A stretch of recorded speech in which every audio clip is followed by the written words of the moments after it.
ditunjukkannya kasih setianya. Dia memberikan yang ku perlukan. Apalagi ya? Mengatakan kebaikannya padaku. Kasih setianya takkan berubah, dulu, sekarang, dan selamanya. Ajaiblah kuasa dalam namanya, Yesusku luar biasa. Yesusku luar biasa. Amin. Kita punya Yesus yang luar biasa. Sudah siap hambanya Pak Amir? Silakan, Amang. Ya, salam puji Tuhan. Selamat sore. Mohon maaf agak telat. Saya kira belum sesi saya tadi. Puji Tuhan. Dari mobil ini karena ya silakan hambanya. Meeting tadi dari atas turun sebentar, ya, setengah jam kan paling kurang lebih. Kita mau ada meeting lagi. Oke, selamat sore. Sebelum kita lanjut, berdoa dulu ya Bapak Ibu ya.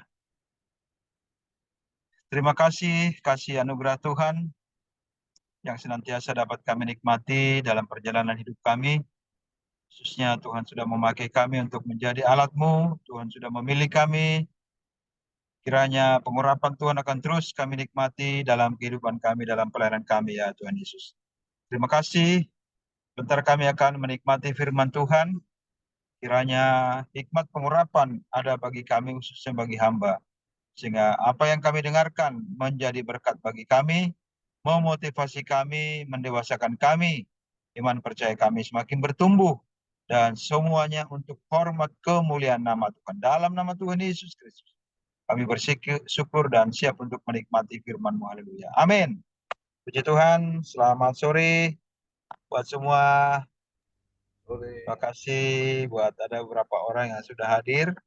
Puji Tuhan, kita bertemu dalam kasih Tuhan. Haleluya. Ya, hari ini saya karena diminta juga oleh hambanya Pak Pendetako. Terima kasih hambanya Pak Pendetako dan juga teman-teman yang lain. Karena saya hanya pakai satu handphone, jadi besar kecil ini gambarnya nih. Saya buka Alkitab juga di handphone ini. Oke, dari 2 Raja-Raja pasal yang kelima. Ya, 2 Raja-Raja pasal yang kelima.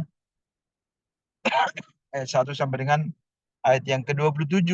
Agak panjang ini, tapi nggak apa-apa, kita semakin dikenyangkan oleh firman Tuhan. Dengan temanya saya buat agak nyeleneh ya, agak menggugah, memancing, bisa dibilang juga memancing respon ya, macam-macam lah respon orang kalau membaca judul ini ya, tema Tuhan ya, dengan tulus, bukan dengan akal bulus. Haleluya, puji Tuhan. Bapak Ibu Saudara. Oke, kita akan membaca ini sebetulnya sudah menjadi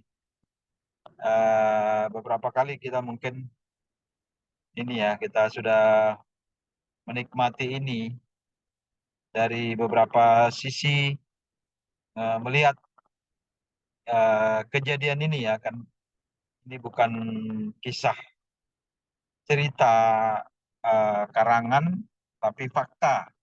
Ini fakta di mana seorang anak Tuhan, dan kita lihat bagaimana motivasi dia dalam melayani Tuhan atau mengikut Tuannya. Oke, ayat 1, Naaman ya, kita baca dulu. Naaman panglima Raja Aram adalah seorang terpandang di hadapan tuannya dan sangat disayangi, sebab oleh dia Tuhan telah memberikan kemenangan kepada orang Aram. Tapi orang itu seorang pahlawan tentara sakit kusta.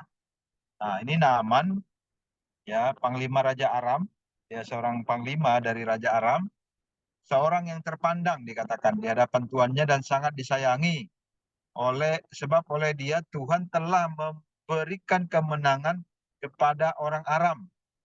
Tapi orang itu seorang pahlawan tentara sakit kusta.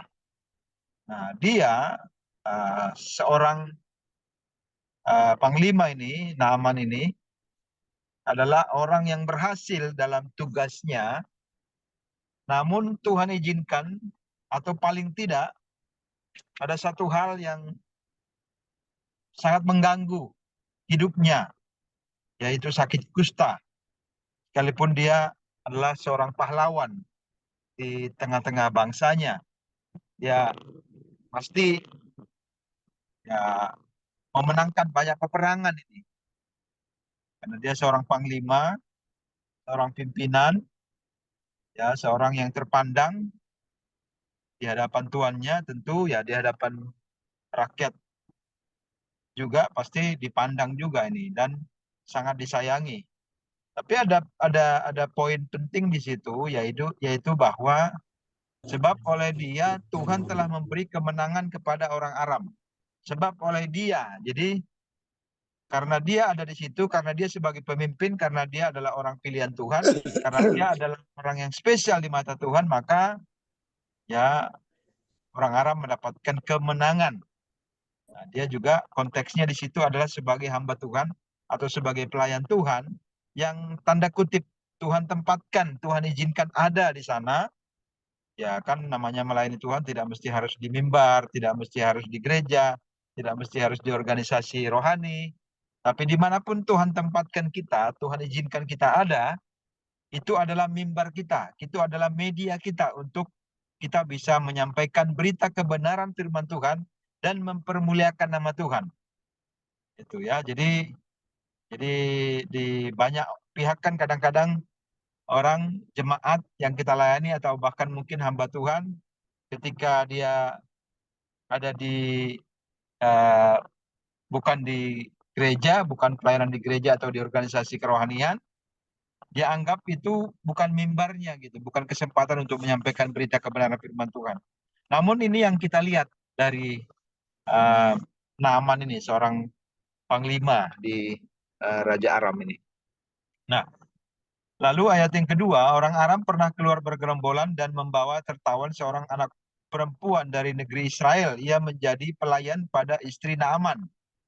Ya, berkatalah gadis itu kepada nyonyanya, sekiranya tuanku menghadap nabi yang di Samaria itu, maka tentulah nabi itu akan menyembuhkan dia dari penyakitnya. Nah, ini kan berarti seorang tawanan ini, yaitu gadis, ya, dia seorang tawanan dari negeri Israel, ya, dibawa untuk menjadi budaknya, budak dari istri Naaman itu, panglima itu atau pimpinan tentaranya itu bersaksi, ya.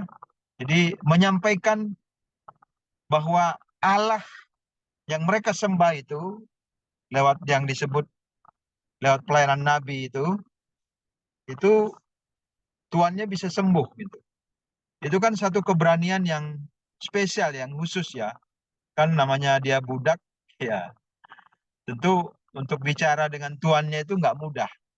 Punya keberanian khusus untuk bicara, menyampaikan kebenaran firman Tuhan. Kebenaran bahwa Tuhan yang mereka sembah itu sangat berkuasa. Sekalipun tidak ditulis di situ gitu.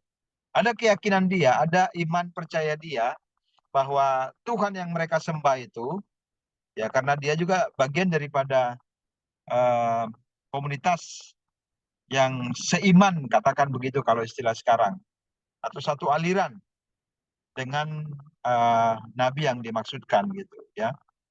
Oleh karenanya dia dengan berani menyampaikan supaya pergi kepada seorang nabi sehingga tuannya itu sembuh dari penyakit kustanya.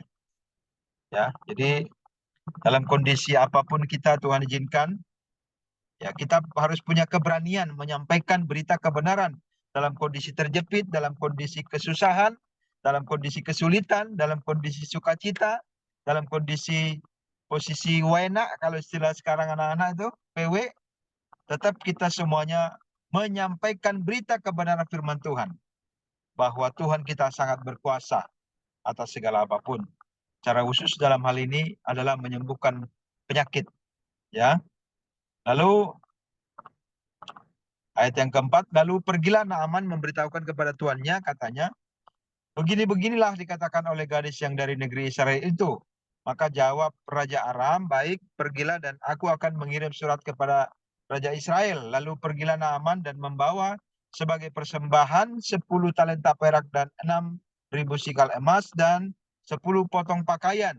Ia menyampaikan surat itu kepada Raja Israel yang berbunyi, sesampainya surat ini kepadamu, maklumkanlah kiranya bahwa aku menyuruh kepadamu Naaman pegawaiku supaya engkau menyembuhkan dia dari penyakit kustanya.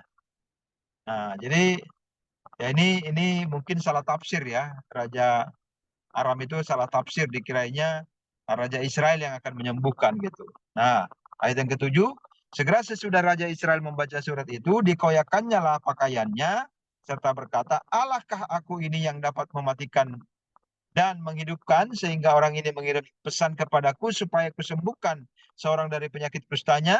Tetapi sesungguhnya perhatikanlah dan lihatlah, ia mencari gara-gara terhadap aku. Nah, dikiranya niatnya jelek gitu. Ya, dikirain oleh Raja Israel, niat Raja Aram ini jelek atau untuk cari gara-gara atau cari masalah gitu dengan dia. Tapi di ayat 8, segera sesudah didengar Elisa abdi Allah itu bahwa Raja Israel mengoyakkan pakaiannya, dikirimkannya lah pesan kepada raja, bunyinya, mengapa engkau mengoyakkan pakaianmu?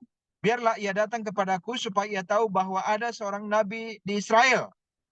Ya, jadi Elisa ini juga punya keberanian untuk menyampaikan kepada rajanya bahwa ini loh, Tuhan bisa bekerja melalui saya, melalui Nabi Elisa ini, ya, melalui abdi Allah, melalui seorang hamba Tuhan, ya, karena ya dia menyampaikan itu dengan tujuan juga menyelamatkan rajanya, ya, karena kalau enggak, ya mungkin bisa terjadi peperangan atau misunderstand, ya salah paham di antara mereka gitu.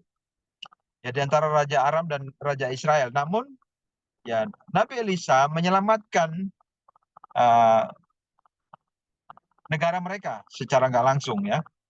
Kemudian di ayat yang ke-9, kemudian datanglah Naaman dengan kudanya dan keretanya, lalu berhenti di depan pintu rumah Elisa. Setelah diberitahu seperti itu, akhirnya diarahkan ke rumah Nabi Elisa. Elisa menyuruh seorang suruhan kepadanya mengatakan, pergilah mandi 7 kali dalam sungai Yordan, maka tubuhmu akan pulih kembali sehingga engkau menjadi tahir. Tapi pergilah Naaman dengan gusar sambil berkata, aku sangka bahwa setidak-tidaknya ia datang keluar dan berdiri memanggil nama Tuhan Allahnya, lalu menggerak-gerakkan tangannya di atas tempat penyakit itu, dan dengan demikian menyembuhkan penyakit kustaku. Bukankah Abana dan Parpar, sungai-sungai Damsik, lebih baik dari segala sungai di Israel? Bukankah aku dapat mandi di sana dan menjadi tahir? Kemudian berpalinglah ia dan pergi dengan panas hati. Ya, dia ya mengukur ya proses kesembuhannya, atau yang ada di pikirannya itu adalah cara-cara dunia, ya. Namun cara Tuhan jauh lebih dahsyat, lebih canggih, lebih hebat dibandingkan dengan apa yang dipikirkan oleh anak Aman tersebut, ya. Itu yang disampaikan oleh Nabi Elisa. Ya hanya mandi, ya mencelupkan diri tadi di Sungai Yordan 7 kali ya, di ayat yang ke-10 tadi. Ya, lalu tetapi pegawai-pegawainya ayat yang ke-13 datang mendekat serta berkata kepadanya, Bapak, seandainya Nabi itu menyuruh perkara yang sukar kepadamu, bukankah Bapak akan melakukannya? Apalagi sekarang ia hanya berkata kepadamu, mandilah dan engkau akan menjadi tahir. Maka turunlah ia membenamkan dirinya 7 kali dalam sungai Yordan, sesuai dengan perkataan abdi Allah itu, lalu pulihlah tubuhnya kembali seperti tubuh seorang anak dan ia menjadi tahir. Ya, karena dia akhirnya taat karena dikasih masukan oleh anak buahnya dan dia pun menjadi sembuh, ya. Ayat yang ke-15, kemudian kembalilah ia dengan seluruh pasukannya kepada abdi Allah itu. Setelah sampai, tampillah ia ke depan Elisa dan berkata, sekarang aku tahu bahwa di seluruh bumi tidak ada Allah kecuali di Israel. Karena itu terimalah kiranya suatu pemberian dari hambamu ini. Ya, jadi dari mujizat yang diterima oleh panglima tersebut, dia mempermuliakan nama Tuhan di situ, ya. Ya, dia sampaikan bahwa di seluruh bumi tidak ada Allah kecuali di Israel. Karena itu terimalah kiranya. Nah, itu dia menyatakan, dia mempermuliakan nama Tuhan oleh karena dia sudah menerima kesembuhan. Tapi dia baru sebatas itu gitu, belum beriman. Ya, sekalipun ya dia bisa sembuh itu karena kuasa Tuhan yang ajaib yang disembah oleh bangsa Israel, khususnya yang diimani oleh Nabi Elisa. Ya. Ayat yang ke-16, tetapi Elisa menjawab, demi Tuhan yang hidup yang di hadapannya aku menjadi pelayan, sesungguhnya aku tidak akan menerima apa-apa, dan walaupun Naaman mendesaknya supaya menerima sesuatu, ia tetap menolak. Ya. Ini karena dia melayani Tuhan dengan tulus, ya, bukan dengan akal bulus. Nah, ini masuk nih temanya nih, ya. Lalu ayat yang ke-17, akhirnya berkatalah Naaman, jikalau demikian, pergilah. Saya ulangi, jikalau demikian, biarlah diberikan kepada hambamu ini tanah sebanyak muatan sepasang bagal. Sebab hambamu ini tidak lagi akan mempersembahkan korban bakaran atau korban sembelian kepada Allah lain, kecuali kepada Tuhan. Nah, itu perkataan daripada Naaman, ya, yang disembuhkan dari penyakit kustanya. Dan kiranya Tuhan mengampuni hambamu ini dalam perkara yang berikut, apabila Tuanku masuk ke kuil Rimon untuk sujud menyembah di sana, dan aku menjadi pengapitnya sehingga aku harus ikut sujud menyembah dalam kuil Rimon itu, kiranya Tuhan mengampuni hambamu ini dalam hal itu. Nah, ini dia sudah meningkat, sudah mulai ya membuka diri untuk percaya kepada Tuhan, untuk meninggalkan Tuhan atau Baal yang mereka sembah selama itu, karena dia sudah menerima mujizat Tuhan, kesembuhan dari Tuhan. Ya.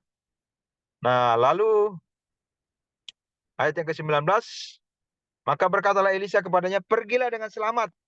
Setelah Naaman berjalan tidak berapa jauh daripadanya, nah ini kan sudah dengan tulus nih, ya, Nabi Elisa melayani Tuhan, ya, melakukan tugasnya menyembuhkan Naaman, ya. Tapi di ayat yang berikutnya nih, ayat 19 bagian kedua, bagian B, setelah Naaman berjalan tidak berapa jauh daripadanya, berpikirlah Gehazi bujang Elisa abdi Allah, sesungguhnya Tuanku terlalu menyegani Naaman orang Aram ini dengan tidak menerima persembahan yang dibawanya. Demi Tuhan yang hidup, sesungguhnya aku akan berlari mengejar dia dan akan menerima sesuatu daripadanya. Nah, ini orang-orang atau pembantu yang punya motivasi yang lain. Dia tidak tulus dalam melayani Tuhan. Beda dengan tuannya, beda dengan Nabi Elisa, ya. Jadi dia punya motivasi untuk mendapatkan sesuatu. Karena ya tentu kalau saya istilahkan, dia punya akal bulus, ya. Dia licik, ya. Dia licik. Lalu berikutnya ayat yang ke-21, lalu Gehazi mengejar Naaman dari belakang. Ketika Naaman melihat ada orang berlari-lari mengejarnya, turunlah ia dengan segera dari atas kereta untuk mendapatkan dia dan berkata, selamat. Jawabnya, selamat. Tuanku Elisa menyuruh aku mengatakan, baru saja datang kepadaku 2 orang muda dari pegunungan Efraim dari antara rombongan Nabi. Baiklah, berikan kepada mereka setalenta perak dan 2 potong pakaian. Nah, dia berbohong nih, berbohong dan menjual nama tuannya, ya, yaitu Nabi Elisa itu, ya. Lalu ya karena dia ya akal bulus, ya, dengan licik untuk mendapatkan sesuatu gitu. Lalu ayat yang ke-23, Naaman berkata, silakan ambillah 2 talenta. Naaman mendesak dia dan membungkus 2 talenta perak dalam 2 pundi-pundi dan 2 potong pakaian. Lalu memberikannya kepada 2 bujangnya. Mereka ini mengangkut semuanya di depan Gehazi. Setelah mereka sampai ke bukit, disambutnya lah dari tangan mereka, disimpannya di rumah dan disuruhnya kedua orang itu pergi, maka pergilah mereka. Ya, ini licik juga dia kan, supaya jangan bocor rahasianya, ya. di hadapan tuannya. Lalu ayat yang ke-25, baru saja Gehazi masuk dan tampil ke depan tuannya, ya. Berkatalah Elisa kepadanya, dari mana Gehazi? Jawabnya, hambamu ini tidak pergi kemana-mana. Nah, berbohong lagi dia kan. Jadi kebohongan ditutupin dengan kebohongan yang lain. Ayat yang ke-26, nah itulah kalau akal-akal bulus itu ya. Tetapi kata Elisa kepadanya, bukankah hatiku ikut pergi ketika orang itu turun dari atas keretanya mendapatkan engkau? Maka sekarang engkau telah menerima perak dan dengan itu dapat memperoleh kebun-kebun, kebun zaitun, kebun anggur, kambing, domba, lembu sapi, budak laki-laki dan budak perempuan.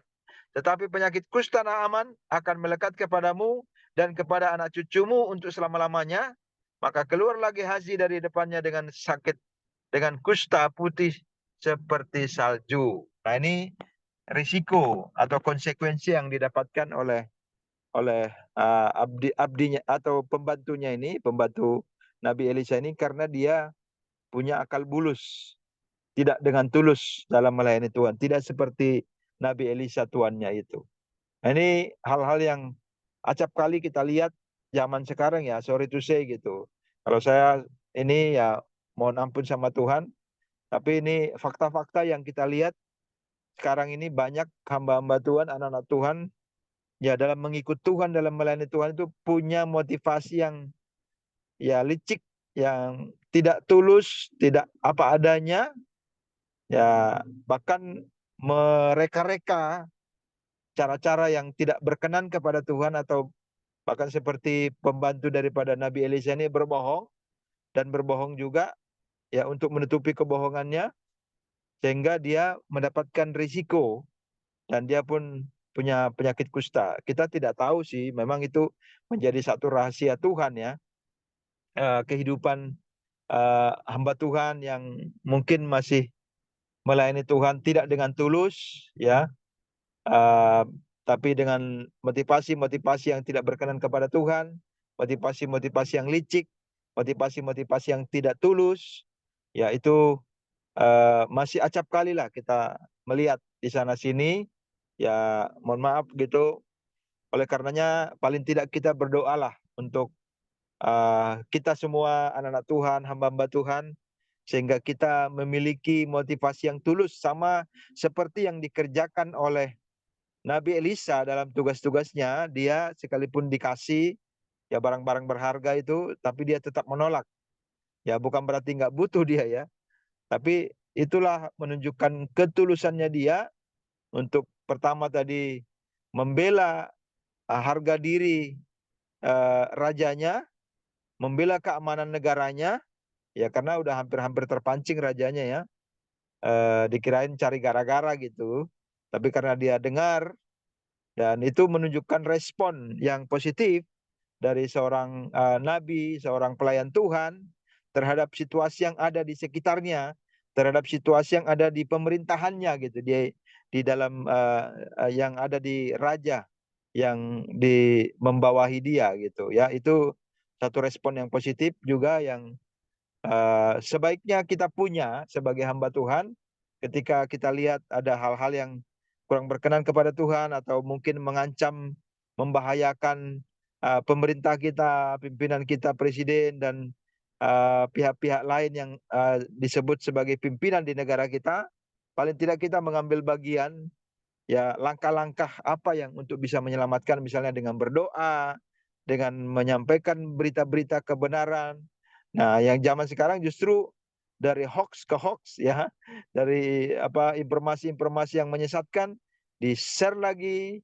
Ya kadang-kadang kita belum memahami apa isi daripada video tersebut, ya kita sudah share, kita tinggal lihat judulnya, kadang-kadang terpancing dengan judulnya, bahkan kadang-kadang dibumbui lagi dengan kata-kata yang lain gitu ya. Jadi kita lihatlah sering di beberapa grup-grup ya itu bisa terjadi di situ, sehingga yang ada justru bukan mendatangkan kedamaian, tapi justru membuat resah atau membuat kekacauan, membuat hal-hal yang membuat orang lain terpancing emosi dan lain sebagainya itu. Jadi marilah kita sebagai anak-anak Tuhan, sebagai hamba-hamba Tuhan, belajar terus untuk melayani Tuhan dengan tulus, bukan dengan akal bulus.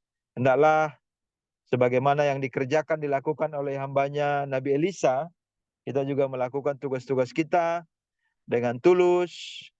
Ya, kita sih nggak salah menerima misalnya PK, persembahan kasih, ketika kita melayani Tuhan nggak salah, tapi tidak direka-reka gitu, tidak direka-reka, tidak seperti apa yang dilakukan oleh pembantunya Nabi Elisa itu, Gehazi itu, sehingga dia mendapatkan konsekuensi atau risiko, uh, dia juga kena penyakit kusta, ya. Jadi Bapak Ibu Saudara, mari menjadi tugas kita sebagai hamba Tuhan, sebagai gembala, sebagai pimpinan di organisasi, komunitas, untuk kita menyampaikan berita kebenaran firman Tuhan lewat gaya hidup kita, lewat kebenaran firman Tuhan, seperti juga yang dilakukan dan punya keberanian menyampaikan kebenaran, seperti yang dilakukan oleh pembantu daripada pimpinan Panglima tersebut, menyampaikan bahwa ada seorang nabi yang bisa menyembuhkan Tuhan gitu ya. Jadi mau posisi apapun kita,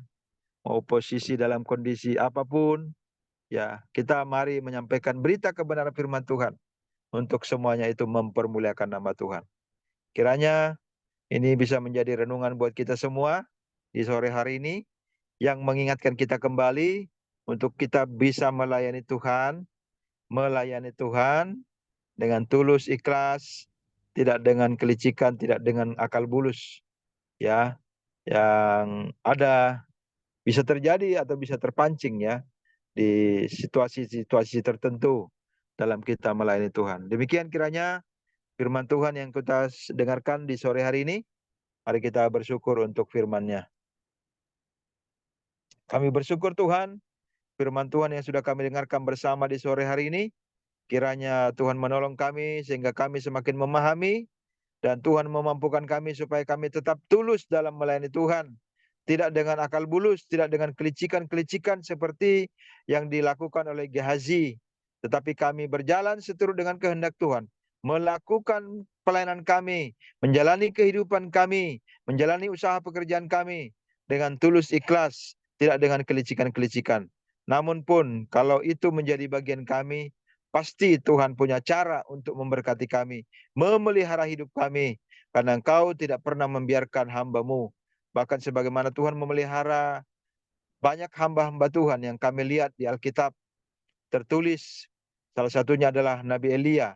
Ketika Tuhan memelihara hidupnya, Tuhan pun punya cara untuk memelihara kami. Tuhan punya cara menolong kami. Banyak juga yang Tuhan tolong, janda-janda, hamba-hamba Tuhan, Rasul Paulus dan lain sebagainya. Tuhan pelihara hidup mereka, Tuhan. Engkau punya kuasa dalam hidup kami, dalam tugas-tugas kami, dalam usaha pekerjaan kami, dalam komunitas kami, dalam organisasi yang kami jalani, yang kami ikuti. Oleh karenanya, kami hanya berserah sepenuhnya. Kiranya hikmat dari Tuhan, pengurapan dari Tuhan bertambah-tambah bagi kami, sehingga kami dapat melakukan tugas kami dengan benar, seturut dengan kehendak Tuhan. Dalam nama Tuhan Yesus Kristus, kami bersyukur buat semuanya. Haleluya. Amin. Puji Tuhan. Tuhan berkati semua. Ya, terima kasih untuk amalnya Pendeta Amir Aritonang. Semua diberkati ya. Ya, Amin, ini amin, amin.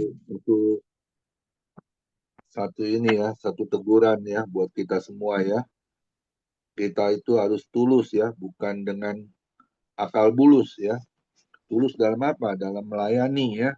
Banyak motivasi yang salah ya.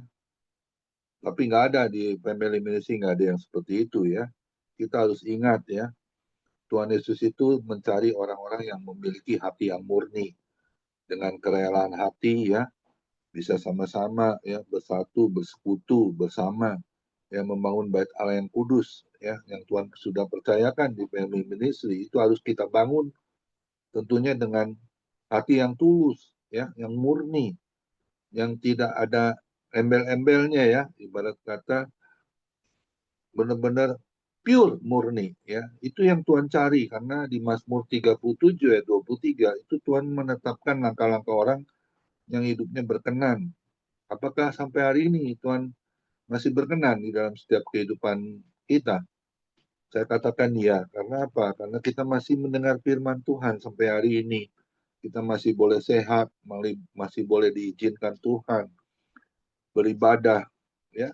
Itu satu anugerah, satu kasih karunia ya yang Tuhan berikan bagi kita semua. Untuk apa? Untuk kita mendengar firman Tuhan dan kita hidupi dalam kehidupan kita. Amin. Ya, jadi pelaku firman itu yang sulit ya, gak mudah ya. Tapi mau tidak mau kita harus lakukan ya, karena kita orang adalah pilihan-pilihan Tuhan. Amin. Terima kasih sekali lagi hambanya Pendeta Amir Aritonang. Kiranya Tuhan berkati terus pelayanannya. Iya, Pak. Berkati Sama-sama, Pak. kesehatannya, istri juga anaknya semua dalam perlindungan Tuhan Yesus yang sempurna. Besok ibadah family ministry yang melayani Bapak Raks, Amin. ya, pengusaha tekstil dari Pasar Baru, Jakarta. Kita akan diberkati ya. Silakan Bu Heti, masih ada satu pujian sebelum kita doa syafaat. Nanti doa syafaat boleh dipimpin sama Ibu Biona ya. Silakan Bu Heti. Ya, baiklah, terima kasih untuk hambanya Pak Amir telah menyampaikan kebenaran firman Tuhan sore hari menjelang malam hari ini. Kiranya firman Tuhan boleh menjadi rema dan kita bisa lakukan di dalam setiap aspek kehidupan kita. Terima kasih, selamat melayani kembali yang sedang ada di puncak ya Pak ya. Enggak, lagi di sini, di Cipayung. Cuman ada Cipayung, meeting-meeting dari pagi nih, ada berapa meeting. Ya, baiklah, sebelum kita masuk di dalam doa syafaat, kita angkat suatu pujian El Shaddai. Tak usah ku takut, Allah besertaku. Tak usah ku bimbang, Yesus peliharaku. Tak usah ku susah, Roh Kudus hiburku. Tak usah ku cemas, Dia memberkatiku. El Shaddai, El Shaddai, Allah Maha Kuasa. Dia besar, Dia besar, El Shaddai mulia. El Shaddai, El Shaddai, Allah Maha Kuasa. Berkat-Nya melimpah.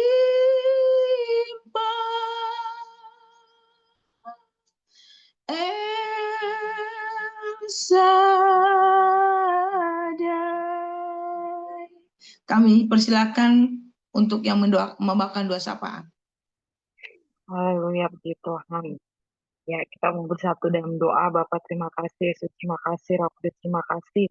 Dan intinya kami ucap syukur kepadamu ya Bapa. Engkau Bapa yang maha baik. Makasih Tuhan Yesus untuk setiap sukacita dan sejahtera. Bahkan kekuatan Tuhan di dalam kehidupan kami sampai pada hari ini. Kami tetap Tuhan boleh ada Tuhan. Kami percaya sampai selama-lamanya Tuhan. Penyertaan-Mu sempurna atas hidup kami. Di dalam nama Yesus kami percaya. Makasih untuk ibadah hari ini, ibadah yang indah Tuhan, ibadah Zoom Family Ministry Tuhan, kami boleh berkumpul, memuji, menyembah, bahkan nama Tuhan, bahkan mendengarkan firman Tuhan. Terima kasih kami percaya Tuhan ini semua turut seizin Tuhan. Makasih Tuhan, Kau bless Tuhan selalu ibadah ini Tuhan, bila boleh menjadi berkat juga untuk ibadah-ibadah yang lain yang dilakukan baik secara online maupun onsite ya Tuhan. Lebih Tuhan kami berdoa khusus untuk hamba-Mu, Bapak Amir Aritonang ya Tuhan, yang pada hari ini telah Tuhan izinkan untuk mewartakan firman Tuhan di ibadah Zoom Family Ministry pada hari ini. Bless hamba-Mu ya Bapak, beri kekuatan, sukacita dan sejahtera selalu sama istri, anak-anak, terutama pelayanannya Tuhan Kau berkati ya Tuhan. Manapun hamba-Mu berada juga Tuhan yang lindungi dan sertai Tuhan. Terima kasih Tuhan. Kami serahkan hamba-Mu selalu ke dalam tangan Tuhan sampai selama-lamanya. Dalam nama Yesus, kami percaya Tuhan. Kami juga mau berdoa untuk kedua gembala kami yang kami kasihi, kami cintai. Bapak Komingguan juga Bapak Lohendra Tuhan. Ya Tuhan, kasih-Mu terus menyertai mereka berdua sama istri, anak-anak, dan cucu-cucu. Tuhan berkati setiap usaha terlebih pelayanan mereka Tuhan. Tuhan biarlah Tuhan yang menjaga mereka Tuhan dimanapun mereka berada Tuhan. Kami percaya Tuhan penyertaan Tuhan sempurna dua hamba-Mu ini ya Tuhan. Terima kasih Tuhan di dalam pemulihan hamba-Mu ini juga Tuhan. Baik Pak Koming maupun Bapak Lohendra. Kami percaya Tuhan kuasa-Mu Tuhan terlebih besar atas kedua hamba-Mu ini. Kesembuhan, pemulihan terjadi Tuhan untuk segala apapun Tuhan di dalam pemulihan sakit penyakit yang hamba-hamba-Mu ini rasakan Bapa. Kami percaya Tuhan, dalam nama Yesus pemulihan itu sudah terjadi Tuhan. Thank you Lord Jesus. Hamba juga berdoa untuk setiap kami yang hadir pada saat ini. Tidak Engkau yang maha mengetahui Tuhan pribadi lepas pribadi ya Bapa. Apapun keberadaan kami pada hari ini ya Bapa. Mungkin adakah di antara kami yang sedang kurang sehat, Bapa akan percaya bilur-bilur Yesus dan menyembuhkan. Mungkin ada yang sedang dalam pergumulan Bapa, Engkau pasti campur tangan Tuhan. Engkau pasti berikan jalan keluar. Dalam nama Yesus Tuhan hamba percaya. Terima kasih Tuhan Yesus yang maha baik. Berkati juga bangsa negara kami Indonesia Tuhan. Lindungi Tuhan, jauhkan juga dari segala yang tidak berkenan Tuhan. Biar boleh selalu Tuhan bersama bangsa-bangsa yang lain ya Tuhan. Boleh selalu damai Tuhan. Jauhkan dari peperangan Tuhan. Jauhkan Tuhan dari bencana Tuhan. Jauhkan dari apapun yang tidak berkenan di hadapan Tuhan Yesus. Tuhan, berkati Tuhan pemimpin negara kami, Pak Prabowo dan wakil juga aparatur negara kami Tuhan. Beri roh takut akan Engkau Tuhan. Sehingga boleh memimpin bangsa negara kami ini Tuhan dengan seadil-adilnya Tuhan tanpa memandang suku dan agama. Biarlah di tangan kedua pimpinan kami ini ya Tuhan, bangsa negara kami boleh berhasil, boleh jaya ya Tuhan. Tuhan tiada yang mustahil. Biarlah Engkau berkati para pemimpin negara di muka bumi ini, biarlah melalui anak-anak-Mu ini Tuhan, bangsa-bangsa Tuhan boleh bertekuk lutut Tuhan di bawah kaki Tuhan. Tuhan, bless juga Tuhan orang-orang kekurangan daripada kami, terlebih Tuhan mereka yang jauh kekurangan daripada kami, lebih mereka yang terkena busung lapar Tuhan di negara manapun, termasuk di Indonesia Bapa. Roh Kudus Engkau yang maha baik dan mencukupi kebutuhan mereka semua Tuhan. Lebih baik kami tempat ini. Thank you Lord Jesus. Hamba juga mau berdoa untuk para pelayan Tuhan yang selalu setia melayani Engkau Tuhan dimanapun mereka berada, yang membawa keluarga mereka Tuhan, ataupun mungkin ada keluarga mereka yang mereka tinggalkan, dengan tetap Tuhan memegang kebenaran firman-Mu dan percaya di dalam nama Yesus. Bless them all Tuhan, berkati setiap pelayanan mereka, kehidupan mereka Tuhan yang cukupkan Tuhan. Terima kasih Tuhan Yesus yang maha baik. Melalui ucapan syukur kami ya Tuhan Yesus, kami percaya Tuhan hanya di dalam nama Bapa, Putra dan Roh Kudus dalam nama Yesus kami sudah berdoa dan mengucap syukur. Haleluya, puji Tuhan. Amin. Ya, mari kita angkat kedua tangan kita terima berkat yang datangnya dari Tuhan Yesus Kristus. Tuhan Yesus Kristus adalah kekuatan dan perisaiku. Kepadamu lah hatiku semua percaya. Tuhan Yesus memberkati engkau dan melindungi engkau. Tuhan Yesus menyinari engkau dengan wajah-Nya dan memberi engkau kasih karunia. Dan Tuhan Yesus menghadapkan wajah-Nya kepada Bapak Ibu yang hadir diberinya damai sejahtera. Kiranya Tuhan Yesus memberkati Bapak Ibu, anak mantu cucu semua dalam perlindungan Tuhan Yesus yang sempurna. Bahkan yang sakit malam ini juga Tuhan lawat sembuhkan secara ajaib dan sempurna. Dan juga kiranya Tuhan Yesus Bapak Ibu, anak mantu cucu diberkati oleh Tuhan. Apapun yang dilakukan tangan kami di dalam bekerja selalu dibuatnya berhasil dan beruntung di dalam nama Tuhan Yesus. Dan juga kiranya Tuhan Yesus memberkati Bapak Ibu anak mantu cucu di dalam pelayanan. Menjadi dupa yang harum di hadapan Tuhan. Perkenanan Tuhan Yesus selalu ada. Hati Tuhan Yesus disenangkan. Nama Tuhan Yesus ditinggikan, dipermuliakan, dan diagungkan. Sampai Tuhan Yesus datang di awan-awan yang permai. Menjemput kita orang-orang yang saleh yang sudah diberkati. Sama-sama kita setuju katakan. Amin. Tuhan Yesus memberkati kita semua.